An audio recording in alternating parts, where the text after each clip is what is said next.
belajarnya? Belajarnya baik-baik aja. Baik-baik aja atau baik-baik saja atau baik-baik banget? Udah banget Bu, baik-baiknya. Oh ya, kalau ibu boleh tahu kamu sekarang di jurusan apa ya? Karena ibu belum hafal nama-nama siswa di SMK kita ini. Kalau boleh ibu tahu, karena kamu udah WA ibu ya, pengen konseling gitu kan katanya. Iya. Terus kamu bilang saya pengen ngobrol-ngobrol gitu ya sama kamu. Terus kamu dari jurusan apa? Saya jurusan akuntansi Bu. Jurusan akuntansi. Oke, baik Bu. Apa ya jadi? Tapi sebelumnya gini dulu ya. Jadi kalau kamu konseling ke ibu itu ya kurang lebih 30 menit aja. Nggak bisa sampai 1 jam ya. Karena nanti mengganggu aktivitas belajar kamu yang lain. Terus yang kedua, untuk konseling ini sifatnya tidak dipublikasikan, artinya hanya kita yang berdua yang tahu saja. Jadi silakan kamu mau bercerita tentang apa, silakan aja ya apa yang kamu rasakan sekarang. Tapi kan ini kamu baru awal ya, kelas 10 angka berapa? 10 angka 1. 10 angka 1. Gimana pembelajaran? Setelah kamu dari SMP ke SMK tentunya pastinya kaget ya? Iya, pasti. Dari SMP kan kita nggak belajar akuntansi sama sekali, jadi lumayan kaget pas pelajarannya itu. Oh, ternyata segini gitu. Gak semudah yang saya bayangin ya gitu. Banyak hambatannya juga, termasuk materinya juga tadi kurang uji. Terus sumber dari materinya itu kurang memadai Bu. Jadi di Google itu kurang ada. Banyak. Terus guru-gurunya karena kita belum kenal kan, belum ketemu langsung, jadi susah buat komunikasi. Jadi yang pertama adalah dari SMP mau ke SMK pelajaran yang sekarang dipelajari itu banyak yang berbeda, ya kan? Terus yang kedua pembelajarannya juga mata pelajarannya itu ada yang sulit, ada yang mudah gitu ya. Artinya untuk penyesuaiannya itu agak-agak mungkin membutuhkan waktu ya. Tapi kan kita baru 2 minggu ya masuk. Terus yang berikutnya adalah guru-gurunya. Nah, kalau boleh ibu tahu pelajaran apa sih yang bikin kamu mungkin kok kayaknya udah nggak inilah, udah merasa pesimis duluan tuh? Gimana? Ada satu pelajaran tuh namanya simulasi digital. Mungkin kalau orang lain yang dengar itu kurang paham ya. Nah, tapi itu di jurusan akuntansi salah satu pelajaran yang wajib. Oh, simulasi digital itu pelajaran wajib. Ya. Seperti apa kalau itu boleh tahu? Dia itu jelasin tentang algoritma.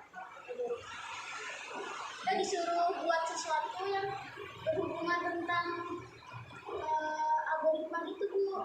Algoritma. Di SMP nggak ada ya? SMP itu nggak ada. Jadi saya kaget ya. Simulasi digital ya. Terus dia itu disuruh buat mencetak kayak cangkir gitu, dicetak gambarnya gitu. Kita nyetak gambar di situ. Jadi pelajaran itu adalah pelajaran algoritma ya, di mana pelajaran itu untuk mengukur kita untuk mencetak sebuah cangkir jadi sebuah nama gitu ya. Iya. Ini pendapat pertama kamu ketika mempelajari pelajaran tersebut. Terus untuk contoh-contohnya nggak pernah dikasih tahu, nggak ada juga di YouTube, nggak ada. Terus selain pelajaran itu ada sih. Selain itu pelajaran simulasi digital yang kamu tidak pahami. Yang dari SMP saya kurang pahami sampai sekarang. Apa? Matematika. Padahal kan itu kalau ngambil jurusan akuntansi kan Iya. harus disuka ya matematikanya. Terus Bukan nggak suka sih, tapi kurang paham. kurang paham. Terus gimana? Pelajaran di sana selama di SMK kamu yang sekarang ini, di SMK kita, adalah dari pelajarannya, dari kamunya, dari guru-gurunya. Kalau dari guru-gurunya yang tadi itu dijelasin, mereka kurang jelasin secara jelas. Cuma melalui Google Classroom atau WhatsApp doang. Jadi tidak pakai Zoom dan Gimik ya, tapi tidak begitu sering. Berarti lebih ke arah hanya medianya itu tulisan ya, Iya. tidak tatap muka dan tidak ada tanya jawab. Di akun juga hanya menulis saja Ya ya. menjelaskan itu. Jelasin aja dulu ya, menjelaskan lewat video-video. Video-video dari YouTube. Oh ada. Dari situ kamu paham nggak? Secara keseluruhan enggak. Jadi malah membingungkan ya. Pakai GCR juga. UCR. Gitu. Kalau ketika gurumu menerangkan pakai Google Meet atau Zoom, Itu lumayan ngerti, soalnya lumayan nanya juga kan. berapa kali biasanya? 3 kali kan. Dijawab. Pertanyaan, berapa kali Zoom? Kalau misalnya dalam seminggu itu dia berapa jam pelajaran? Berapa kali pertemuan? Kalau mapelnya ada 2 kali dalam seminggu, biasanya jam 1. Kalau Sekali? kalau yang pelajarannya cuma 1 per minggu, itu dia per sebulan 1 kali. Karena mungkin melihat kuota teman-teman yang lain Iya. kali ya. Menurut Ibu seperti itu. Jadi sebenarnya untuk pembelajaran online seperti ini ya banyak kendalanya ya diajar ya. Karena kan teman-teman kalian itu di SMK sini kan juga bukan dari yang sama untuk punya biaya membeli kuota dan sebagainya gitu ya. Jadi mungkin bapak ibu guru yang mengajar ya oke zoomnya paling sebulan sekali atau 2 minggu sekali, selebihnya seperti itu. Nah, apa sih yang kamu bisa lakukan untuk mengatasi itu semua kesulitan? Yang pertama pastinya minta bantuan ya sama yang di atas. Minta dikasih minta dikasih bantuan gitu loh. Kayak kita biar kuat gitu, buat Terus apalagi selain berdoa dalam sholatnya mungkin ya bisa maksud support kamu dari ya, keluarga. support dari keluarga. Untungnya keluarga masih Dukung ya. dukung. Mungkin kakak bisa membantu nggak Kakak bisa. pembelajarannya? Kalau libur bisa bantu bikin. Kakak sama ya urusannya sekolahnya. Terus untuk pembelajaran di SMK ini kamu sudah ada teman yang kenal atau sudah ada grup? Mungkin itu solusi yang bisa dilakukan. Kalau teman udah banyak, tapi itu Bu, mereka tuh rata-rata ambis semua. Ambis. Jadi Habis itu apa? yang rajin banget gitu. Tugas baru di Ya karena sekolah kamu sekolah favorit, jadinya apa ya kalau kitanya santai udah otomatis ketinggalan ya kan? tapi karena pada ambis gitu, jadi saya tuh jadi terpecut gitu loh buat ayo dong masuk mereka bisa, saya Bagus enggak. juga ya seperti itu ya. Beda mungkin dengan dulu di SMP ya, SMP pada ada udah biasa aja gitu kan. Sedangkan di SMK teman-temannya itu pada gercep gitu ya kalau orang sekarang bilang gitu. rata-rata juga baik. Kalau tanya materi yang saya kurang jelas itu dijelasin sama mereka. Hanya satu pelajaran itu atau pelajaran yang lain kamu tanyakan? Semua sih, kalau mereka nanya aku jawab. Saya Melalui apa biasanya kalian belajar? WhatsApp. Melalui WA aja. Terus solusinya seperti itu ya. Jadi kamu mungkin ya bisa bertanya kepada teman, ya mohon kepada Allah supaya dimudahkan dalam belajar di SMK ya. Karena memang belajar di SMK itu memang udah pastinya beda. Pastinya kamu terkaget-kaget ketika dari SMP ke SMK, ya kan? Karena pasti ada beda banget, ya kan? Karena itu penyesuaian. Apalagi waktu masih SMP, ntar aja, maksudnya ngerjain tugas masih gampang lah, dulunya mungkin masih enak. Tapi ketika udah SMK, menurut kamu tadi teman-teman kamu tuh ambisi semua gitu ya, ambisi dalam arti dia tuh kepengen ini kalau saya udah selesai jadi yang terbaik gitu, karena di kelas kamu mungkin kelas-kelas yang ini kali ya anak-anak kita semua. Iya. Gimana? Menurut kamu pandangan kamu? Sebagian besar mereka itu anak-anak yang dari sekolahnya ranking 1, 2, 3. Oh gitu, kamu pernah nanya? Iya.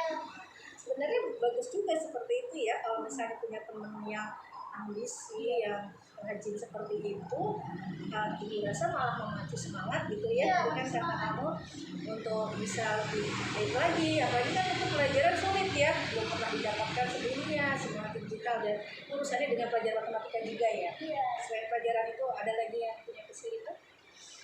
Kalau kesulitan mungkin matematika sama apa ya, semua sih. Yang kamu tidak suka ya? Selebihnya sih suka, kayak bahasa Indonesia gitu. Berarti masih banyak yang suka daripada yang tidak suka. Iya.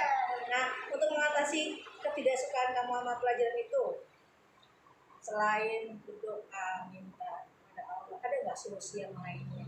Deketin gurunya. Nah, itu deketin gurunya. Gimana caranya? Mulai cerita dikit gitu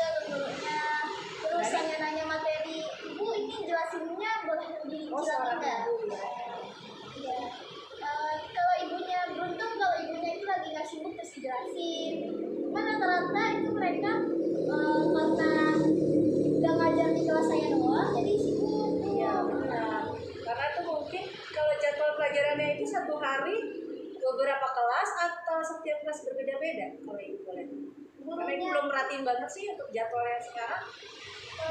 gurunya itu dia belajarin satu model, tapi nggak saya kelas dari Oh, berarti kelas paralelnya banyak gitu. Jadi muridnya banyak. Ada berapa kelas ya? Ibu lupa kalau untuk akuntansi kan jurusan saya ada dua. ada 2 ya. Kalau keseluruhannya ada 9. Ada 9 kelas. Jadi yang diajarin simulasi digital oleh ibu siapa? Ibu Nila. Ibu Mila. Ada paralelnya berapa? Dan ketika kamu ingin berkonsultasi dengan beliau, kalau beliau tidak sibuk mungkin langsung dijawab gitu ya. Nah, berarti bersyukurlah kita ya, kamu sebagai siswa masih ada gurumu itu menyempatkan untuk membantu kamu. Nah, ketika guru kamu itu apa namanya menjelaskan kepada kamu tentang pelajaran yang kamu sulit, nah itu menggunakan medianya apa? Kalau dijelasin ya, ya ini aja sih. WhatsApp aja, nggak ada. Ayo kita ngezoom bagian teman-teman karena Kalau gitu ya hari hari pelajaran. pelajarannya. Kalau di luar itu beliau nggak ini ya. Paling yang kamu tanya kalau misalnya apa namanya kalau bu saya Dan kesulitan. tugas yang saya kurang Terus kalau biasanya ngumpulnya itu langsung ke beberapa hari hari. itu juga. Oh hari. Di jamnya jam 1 siang. Oh gitu. Jadi kamu sesudah buka PJJ Harus cepat harus selesai. cepat. Kalau tidak, Kalau tidak nanti GCR-nya error. oh gitu. Error. Ibu baru tahu ini kalau Iya. terlambat ngumpulin. Mungkin itu saya dong, soalnya saya nanya teman saya enggak, saya enggak begitu jam gitu. Berarti saya dong gitu. Terus gimana dong solusinya? Biasanya sih Ibu Nila ngomong kalau susah dia japri aja ngirimnya. Jadi sebenarnya dipermudah. Nah, Tapi dia baik, nilai sebenarnya baik. cuman dia itu emang kurang jelasinnya. Ya, karena begini mungkin ya diajar di masa pandemi seperti ini pelajaran yang memang memerlukan tatap muka yang seperti matematik ya kan atau yang seperti yang diajar di simulasi digital itu memang enaknya kita tatap muka. Tapi kalau tatap muka itu kita juga belum boleh ya kan. Sedangkan mungkin Bu Nina terbatas untuk menjelaskannya menggunakan media Zoom dan WA. Ya kan? Kalaupun mau Zoom terus juga nggak mungkin, ya kan? Karena melihat kondisi anak-anak ya, kuota dan sebagainya. Terus kalau misalnya mau pakai WA aja, anak juga jadi bingung gitu kan. Apalagi menurut kamu tadi kan di SMP kan kita belum pernah gitu. Nah, ini mata pelajaran apa sih gitu kan? Dan kaitannya untuk apa? Kok saya diamputasi dapat pelajaran itu gitu kan? Jadi tambah bingung gitu kan ya. Itu pelajaran apa sih gitu? Fungsinya untuk apa nantinya? Kamu sudah pernah tanya belum? Fungsinya untuk apa? Saya belum tanya juga, saya nggak tahu. Oh gitu. Kan ada beberapa perbedaan waktu di SMP dan SMK itu untuk materi pelajaran ya. Nah, ketika ada materi pelajaran baru, pernah nggak kamu tanya ke gurunya? Bu, ini pelajaran baru saya di SMK. Terus saya belum paham benar nih Bu. Jurusan saya kita. Terus pelajaran itu gunanya untuk apa? Pernah nggak sih tanya ke gurunya? Kalau ke gurunya sih enggak. Kamu tanya? Diskusi aja ke teman-teman gitu. Ada yang nanti. Jadi buat gini-gini loh guys gitu. Oh gitu. Di grup sebelah ya? Iya, di grup sebelah. Enggak di grup belajar ya? Enggak. Nggak enak juga ya kalau di grup belajar dibahas seperti itu. Tapi kita membahasnya di grup yang sebelah aja. Kata temanmu untuk apa pelajarannya? Akuntansi. Akuntansi. Nanti di akuntansi itu nanti akan dipelajari seperti itu. Kita jadi ngolah data gitu. Jadi kalau kalian nggak suka akuntansi itu susah. Baik-baik deh gitu. Oh gitu. Ini Iya kan iya. sampai kelas 12 pelajaran ini ngakak terus sama otak kalian. Nah, menurut ibu juga begitu diajeng. Jadi diajeng ini kan baru masuk ke SMK. Jadi itu pelajaran yang pertama kali dalam hidup kamu mungkin baru kamu kuasai. Ketika mendapatkan pelajaran yang sulit di awal, kalau kita bisa menguasai, insya Allah di tahap berikutnya di kelas 11, 12 itu akan lebih mudah. Seperti itu. Jadi dasarnya dulu yang dipelajari, baru nanti kamu tahap berikutnya kan mencoba, oh kemarin saya udah dapat dasarnya. Ya. Mungkin dengan simulasi digital ini kamu udah dapat dasarnya dulu untuk pelajaran berikutnya. Ya kan? Karena itu kan berapa pelajaran ya di SMK Ada itu? 14 pelajaran ya. 14 pelajaran itu pastinya akan keterkaitan, terutama untuk pelajaran produktif ya. Pelajaran produktif nanti keterkaitan. Nanti kan di kelas 11 itu nanti kamu akan praktek. Nah, ketika praktek kamu nanti terjun ke lapangan, ke kantor-kantor, itu nanti akan diperlukan. Gitu. Mungkin sekarang dia juga belum tahu. Ya, tapi nanti ketika itu udah dikuasai semuanya, itu nanti akan lebih mudah. Nah, ketika terjun praktek di kantor, misalnya mengolah data, oh, kemarin saya dapat pelajaran. Nanti inilah yang harus saya lakukan. Ya, oh, mengerjakannya pakai rumus ini. Benar nggak seperti itu? Ya, matematika juga harus dikuasain, gitu kan? Kan nggak diduga-duga ya, kita pikir kan mungkin kalau pikir waktu di SMP akuntansi paling cuma pembukuan gitu kan, terima pengurangan, tapi ternyata kan enggak ya, Lebih luas lagi. ternyata lebih luas dan lebih banyak gitu kan. Ya memang kan di SMK seperti itu, karena memang kedepannya kami diharapkan bisa bekerja, gitu. Diharapkan bisa langsung praktek gitu. Kira-kira prakteknya nanti untuk magangnya di kelas berapa? Kelas 11, semester 2. Dan sudah ditentukan ya biasanya kemana? Iya, di SMK 14 itu sendiri dia udah punya koneksi. Kamu sudah tahu, udah pernah dijelaskan? Iya sih pasti. Ya, itu. Dan memang sudah dijelaskan oleh apa namanya Pak Sekolah, itu kemarin kamu sebagai siswa baru, ya nanti juga ibu akan masuk ke kelas kamu untuk menjelaskan kembali, ya untuk apa namanya kegiatan di SMK itu seperti ini, gitu ya. Apa yang mesti dilakukan, gitu kan? Silakan kalau ada lagi yang lain, pelajaran yang lain, apa yang kira-kira kamu kurang Bukan paham? pelajaran Bu, tapi Apa? bukunya itu belum dapat. Kenapa? Emang kamu nggak ke perpustakaan? Minta? Katanya sih nanti kalau udah vaksin kedua nih semuanya, baru nanti boleh. Oh, gitu. Kamu sudah vaksin? Vaksin pertama. Oh, Nanti saya baru tanggal 8. jadi persyaratan dari sekolah kalau ngambil buku harus vaksin kedua. Ya. Kenapa katanya? Biar lebih aman gitu loh sekolah. Kan cuma ngambil buku doang Pak, nggak ngapa-ngapain gitu. Itu tuh belum ditentuin sih hari-hari kampanye. Jadi sekarang pakai media.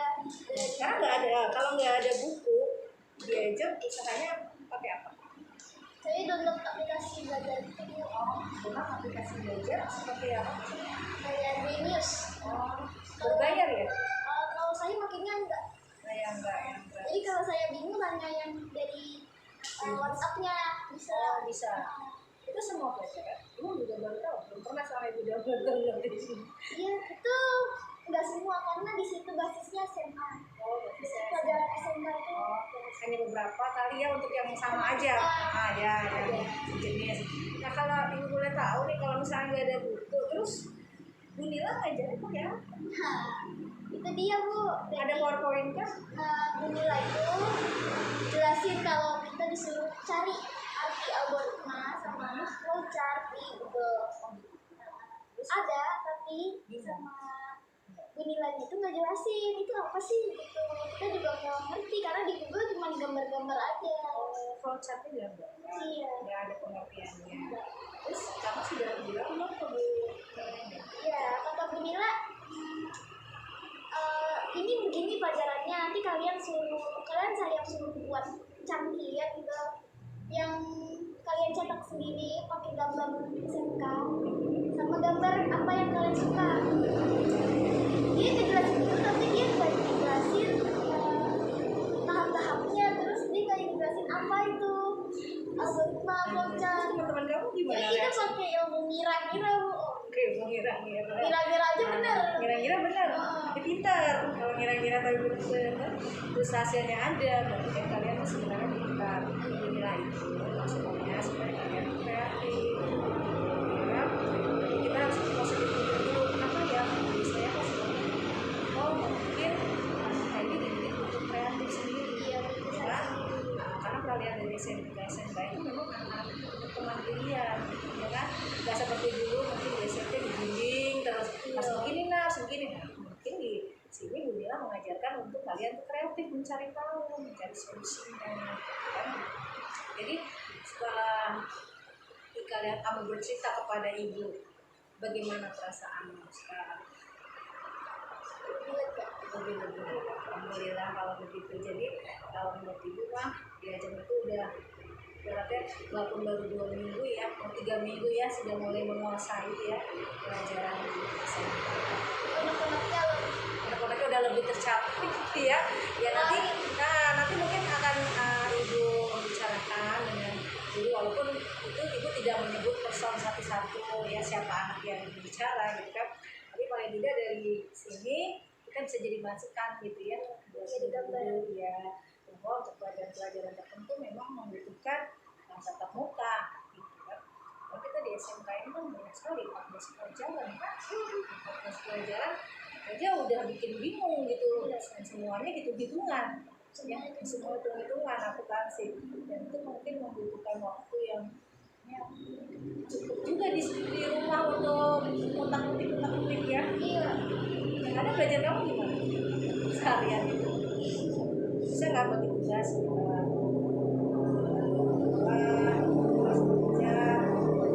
Bagi tugasnya bisa. Nggak ini kok nggak terganggu kalau nggak mau urusan rumah. Karena kan saya bilang keluarga tuh dukung banget. Kalau ada yang susah bilang aja gitu. Jadi cari solusinya bareng-bareng. Berarti demokratis banget ya keluarga kamu, jadinya mendukung kalau ketika kamu kesulitan ya. Tapi kan itu cuma saya pribadi ya, yang lainnya belum tentu. Ya nanti mungkin ibu akan mengadakan konseling pribadi juga kepada teman-teman kamu yang lain, curhatan mereka, dan itu akan kita dan tidak akan ibu publikasikan juga. Paling tidak kami dari pihak guru akan mencari solusinya yang terbaik gitu kan. Bagaimana nih pembelajarannya? Pembelajarannya udah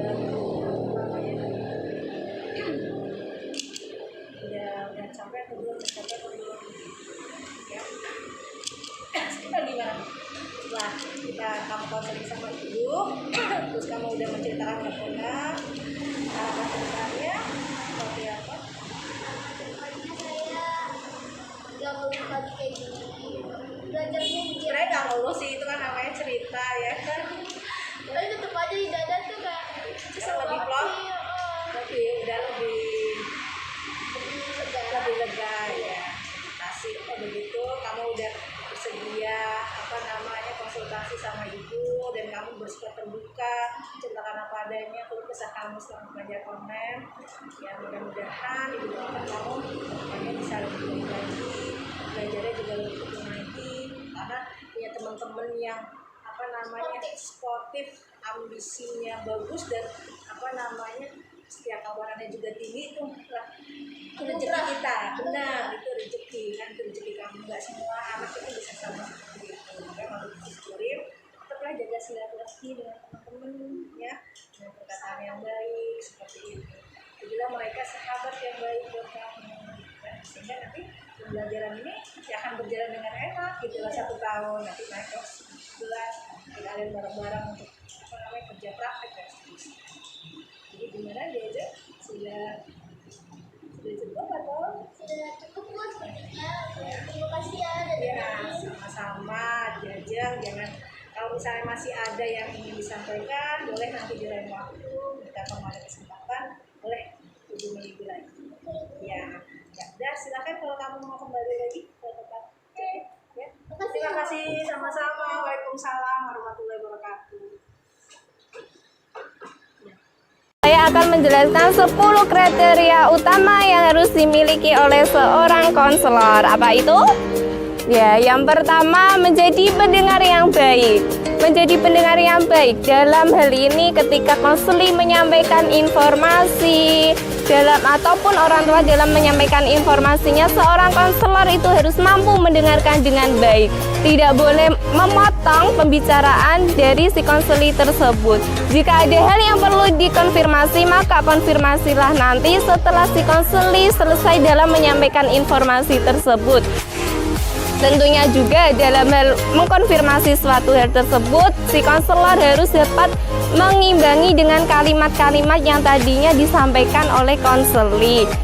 Dengan tujuan apa? Agar si konseli tersebut merasa bahwa dirinya telah diperhatikan dengan penuh, didengarkan dengan sebaik-baiknya oleh si konselor tersebut.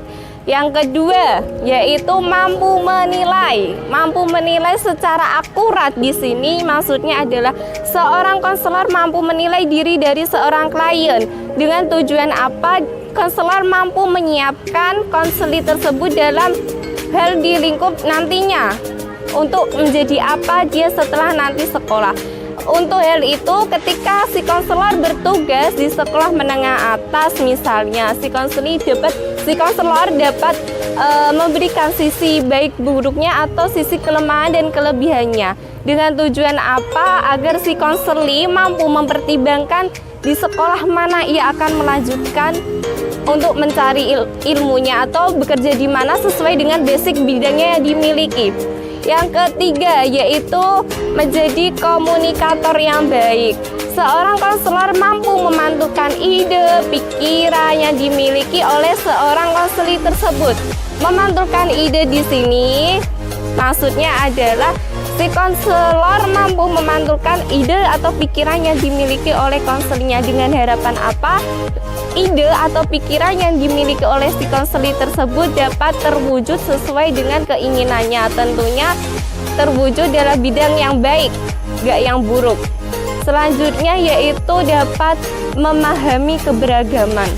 Dalam sekolah tentunya siswa tidak bisa berangkat dari latar belakang yang sama.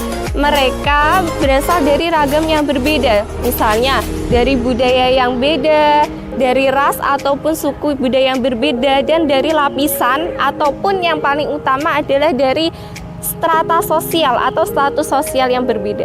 Dapat dijadikan atau dapat dikatakan sebagai konselor yang baik itu apabila si konselor tersebut mampu merangkul, mampu menerima si konselor tersebut dengan baik tanpa adanya pembedaan di dalam hal tersebut.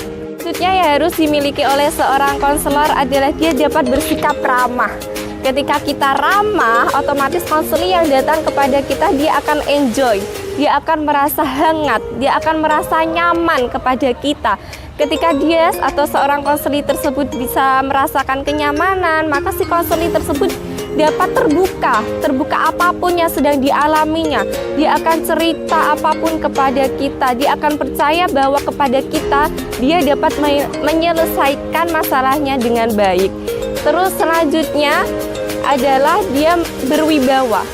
Di samping sifat ramahnya konselor pada konseli, dalam sisi lain konselor itu harus berwibawa jika diperlukan. Contohnya ketika siswa tersebut terlibat dalam kasus maupun terlibat dalam tawuran yang bisa mengakibatkan dia ke dalam dampak negatif, maka si konselor harus bisa beralih dari yang sebelumnya ramah menjadi wibawa dalam menentukan langkah-langkah apa yang harus dia kehendaki untuk bisa menanggulangi siswa yang bermasalah tersebut. Ya, selanjutnya yang nomor 7 adalah konselor mampu bersikap fleksibel. Ini yang paling utama karena dalam fleksibel ini si konselor mampu berperan sebagai orang tuanya, temannya, maupun sebagai sahabatnya, sehingga si konseli tersebut tidak sungkan dalam memainkan atau menjadi peranannya. Seperti ketika si konselor tersebut memiliki minat ataupun bakat yang sama, yaitu seperti bola voli, dan juga si konseli tersebut juga memiliki minat atau bakat yang sama, maka mereka dapat bekerja sama atau kolaborasi walaupun itu dalam ranah di luar sekolah.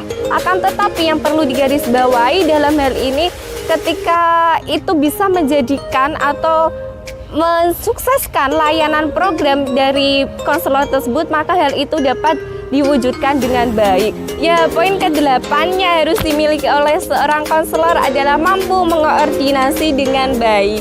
Jadi selain fungsi konselor sebagai membantu memecahkan masalah yang ada di bidang sekolah, fungsi lain dari seorang BK adalah mampu mengkoordinasi. Maksudnya di sini adalah seorang konselor mampu dalam membantu menyusun program yang ada di sekolah tersebut.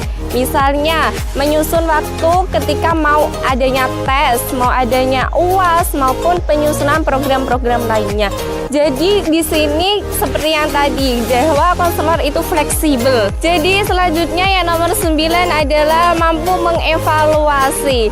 Dalam hal ini seorang konselor juga diberikan wadah untuk mengevaluasi dari si konseli tersebut. Biasanya diberi tes. Untuk apa? Untuk mengukur seberapa jauh si konseli tersebut mampu memahami apa yang telah diajarkan. Dalam hal ini juga dapat biasanya dalam rapot itu dia menilai bahwa kesopanan, keterampilan maupun kedisiplinan siswa tersebut. Dalam hal ini si konselor tersebut dapat bekerja sama dengan guru maupun wali kelas yang dalam akhirnya berbentuk laporan atau rapot yang diterima oleh siswa tersebut. Yang nomor 10 yang harus dimiliki oleh seorang konselor adalah memiliki rasa humor yang tinggi. Ya, jadi selama ini tentang image seorang guru BK yang terkenal galak, kita itu harus bisa menepis kabar tersebut bahwa guru BK itu memiliki humor yang tinggi. Dengan harapan apa? Ketika seorang konselor itu memiliki humor yang tinggi, maka si konselor tersebut dapat terbuka juga dengan seorang konselor tersebut. Mereka akan nyaman, mereka memandang bahwa konselor itu tidak galak. Jadi di sini humor yang tinggi itu mampu mewujudkan kenyamanan seorang konselor tersebut dalam memecahkan masalah tersebut. Ya, itulah 10 kriteria utama yang harus dimiliki oleh seorang konselor.